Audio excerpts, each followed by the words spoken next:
has always been more than a mineral in Sudan. Before the conflict started in 2023, it was the country's economic lifeline, accounting for more than half of its exports. But now it has become a currency of war. Mining and the gold trade are bankrolling both sides of the conflict. Sudan is one of Africa's leading gold producers, with deposits found across the northeast, the central and southern regions. In the northeast, the army controls most of the mines. The central and southern goldfields are dominated by the paramilitary group, the Rapid Support Forces. Despite the fighting, production has increased, most of it extracted through artisanal and small-scale mining. In 2022, Sudan exported 41 tons of gold, worth $1.5 billion. In 2024, exports grew by more than a third, reaching 64 tons.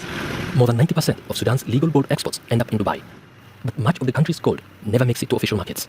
The charity Swiss Aid estimates that 50 to 70% is smuggled out each year. And according to the United Nations, the RSF alone produced 10 tons in 2024, earning roughly $860 million from the mines it controls. The war has created the world's largest humanitarian crisis, forcing more than 14 million people from their homes. And as gold continues to flow out of Sudan, so too are its people, searching for safety and future their country can no longer afford to give.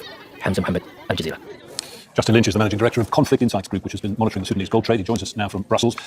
You will have, I'm sure, lots of insight into gold mining and gold exports in Sudan. The EU Council, in establishing this ban, pretty explicit. It said in a statement, gold has become a key source of revenue sustaining the conflict in Sudan. How long has this been the case, do you think, and what is the EU hoping to achieve by this ban?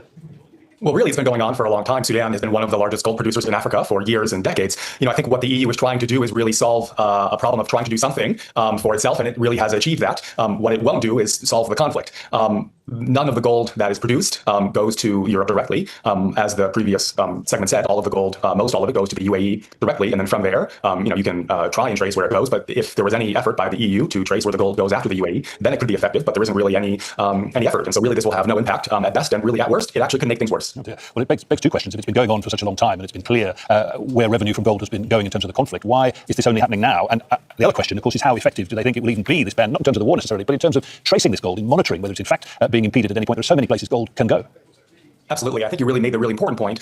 Second there is how to monitor this, right? And what the EU and what Western nations do really well is they actually monitor and report and force companies to actually say, who they're buying gold from. And look, I was talking with gold traders today, and I think what the EU is trying to do is what we're all trying to do, which is try and stop gold flows, and we're trying to stop illicit gold sales, right? But unfortunately, Sudan's gold industry is not going to stop overnight, right? These gold traders just aren't going to pack up and leave. And so what we need to do is try and formalize the sector, try and bring some transparency, and as you said, monitor, right? And so that happens with higher standards like the stuff that the EU and Western nations have. And so I think that it's a bit counterintuitive, but when you bring in these standards, you can bring in more sunlight, and you can actually say, hey, look, this is who is actually selling the gold, and you can say, and you can show that the Sudanese government, the Rapid Support Forces, this is how much they're buying, and this is who they're buying it from, and this is who is supporting both sides of the war. But I should point out at this stage the UAE denies any involvement in the trade of Sudan's gold. You said something interesting a moment ago in the first question. You said this was something the EU was in part doing for itself. Is this an effort to show that the international community, the EU in this case, is taking now an interest after what is happening in El Obeid, around the besieged city of El Obeid, that now is under severe risk of falling potentially to RSF forces? A repeat, the UN warns of El Fasher last year. Is this a little bit of a self-serving show of interest in the conflict now?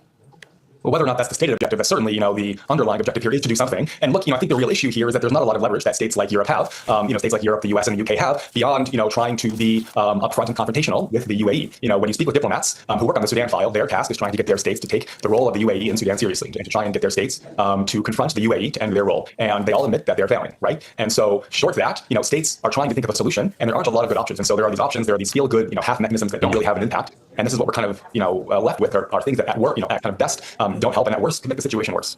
Justin Lynch, Managing Director of Conflict Insights Group, joining us from Brussels. Many thanks for your time.